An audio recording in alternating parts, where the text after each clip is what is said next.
नमस्कार दोस्तों। हमारे देश में मंदिरों के नाम पर अकूत संपत्तियां हैं और सिर्फ हमारे देश में ही नहीं बल्कि पड़ोसी पाकिस्तान, वर्तमान पाकिस्तान, उससे पहले तो पूरा भारत एक ही था 47 से पहले, और वहाँ भी ठाकुर बांके बिहारी के नाम पे संपत्तियां हैं जो आज भी वहाँ के रिकॉर्ड में, वहाँ के जो रेवेन्यू रिकॉर्ड होता है राजस्व का, उसमें दर्ज यही है कि ये बांके बिहारी को, ये बांके बिहारी के मंदिर के लिए या बांके बिहारी को ये दान दी गई थी और फलां राजा ने दान की थी। और दिलचस्प बात यह भी है कि बांके बिहारी के नाम पर संपत्तियों का दान करने वाले मुस्लिम नवाब भी थे, जिसकी जो मन्नत पूरी हो गई है। उस वक्त ये होता था कि क्या जाता था उन लोगों का, शहंशाह लोग हैं तो ये तो नहीं करते थे कि वहाँ पर अपनी दौलत जो है, अपनी मुद्राएं वो लुटा दें, लेकिन ये ज़रूर करते थे कि 5 गांव दे दिए, 2 गांव वहाँ दे दिए।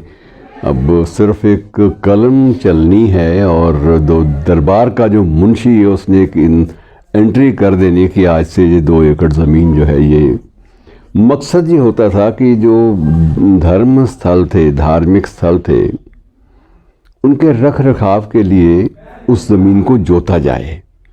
उस ज़मीन से 4 पैसे जो फसल के हों वो मंदिर में चढ़ावे के रूप में दे दिए जाएं। लेकिन ये बात अलग है कि उन संपत्तियों का दुरुपयोग भी हुआ, यहाँ भी हुआ, वहाँ भी हुआ।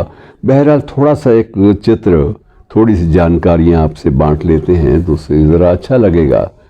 सर्वाधिक संपत्ति मित्रों स्वामी हरिदास के नाम पे है।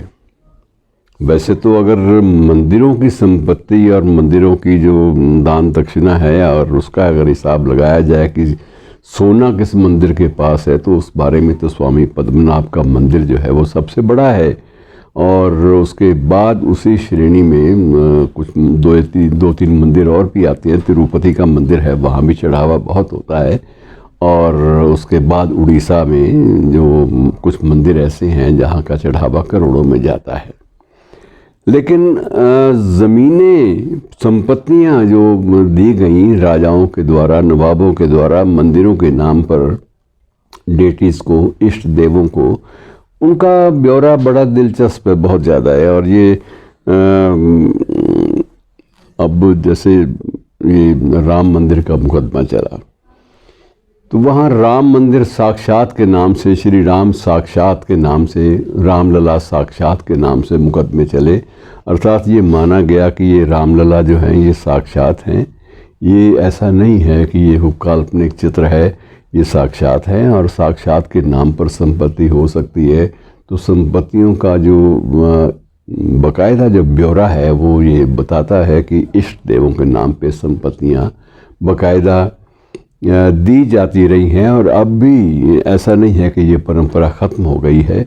और ये परंपरा सिर्फ हमारे भारत में या पाकिस्तान में ही नहीं बल्कि कुछ और देशों में भी है, जहाँ बांके बिहारी या अन्य जो हमारे धार्मिक इष्ट हैं उनके नाम पर संपत्तियाँ दर्ज की गई हैं।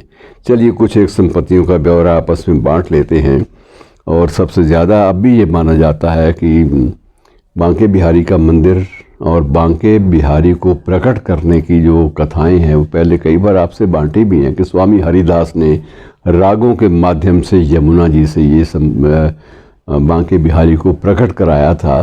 तो ये जो बांके बिहारी प्राकट्य स्थान है, इसे स्वामी हरिदास के नाम पर ही जोड़ा गया। और उनके वंशजों के पास आज भी बेशुमार संपत्तियां हैं। और थोड़ा सा मैं आपके से बांट लूँ कि जैसे मुल्तान में जो अब पाकिस्तान में है, वहाँ 5 गांव का पट्टा जो है वो गजाधर जी को भेंट किया गया। गजाधर जी कौन थे? स्वामी हरिदास के परंपरा से आते थे, उनके पौत्र थे या उनके प्रपौत्र थे, उसी वंश परंपरा में थे स्वामी गजाधर। और वहाँ पर उसमें ठाकुर जी को जो नाम दिया गया वो भी वहाँ के नवाबों ने अपना ही नाम दे दिया, मुल्तान बिहारी जी। वहाँ बांके बिहारी को मुल्तान बिहारी जी के नाम से जाना जाता है और ये संपत्तियाँ वहाँ पर दे दी गई। और इसी तरह से बांके बिहारी मंदिर प्रबंधक जो कमेटी है, जो वृंदावन वाली, उसने 1957 में स्वामी हरिदास अभिनंदन ग्रंथ का प्रकाशन किया था, 1957 में। और तब उस ग्रंथ में सारे ये ब्यौरे दिए गए थे। उसमें ये भी था कि स्वामी हरिदास जी के जो पिता में थे वो गजाधर महाराज थे और वो उनका संबंध मुल्तान से था।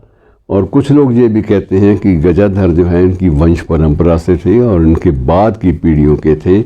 बहरहाल ये पीढ़ियों का जो मामला है, ये अब जो सरकारी जो रिकॉर्ड में जो चीज़ें दर्ज हैं उनको आप बदल नहीं सकते, क्योंकि ना तो वो लेने वाले बचे और ना ही देने वाले बचे। बच गया बांके बिहारी का नाम और इष्ट देवों का मंदिर और स्थापना। इसी तरह से जो शर्की के शासक थे हुसैन शाह, उसको भी कुछ चमत्कार मंदिरों की बदौलत सपने में सामने नज़र आए थे। तो उसने भी, हुसैन शाह ने भी 5 गांव का पट्टा गजाधर दास अर्थात स्वामी हरिदास की परंपरा से उनके पूर्वज या उनके जो बाद में जो वंशज आए उनके नाम पर यह कर दिया। और आज भी वहाँ के राजस्व के रिकॉर्ड में ये पट्टे वैसे के वैसे लिखे हुए हैं। और जयपुर के महाराजा ने भी संपत्ति सवाई ईश्वर सिंह थे, सवाई ईश्वरी सिंह, तो उन्होंने भी अपनी ओर से, जयपुर के घराने ने भी 1748 में 1.5 एकड़ भूमि स्वामी हरिदास जी के नाम पर की थी, ताकि जो मंदिर है बांके बिहारी का, वहाँ की सेवा जो है वो निरंतर चलती रहे।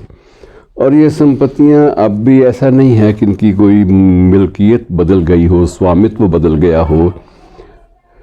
राजस्व का रिकॉर्ड इस बात की गवाही देता है कि स्वामित्व अभी भी बांके बिहारी का है। अब ये बात अलग है कि बांके बिहारी के सेवक जो हैं उन संपत्तियों का किस तरह से प्रयोग करते हैं, इस बारे में कुछ नहीं कहा जा सकता।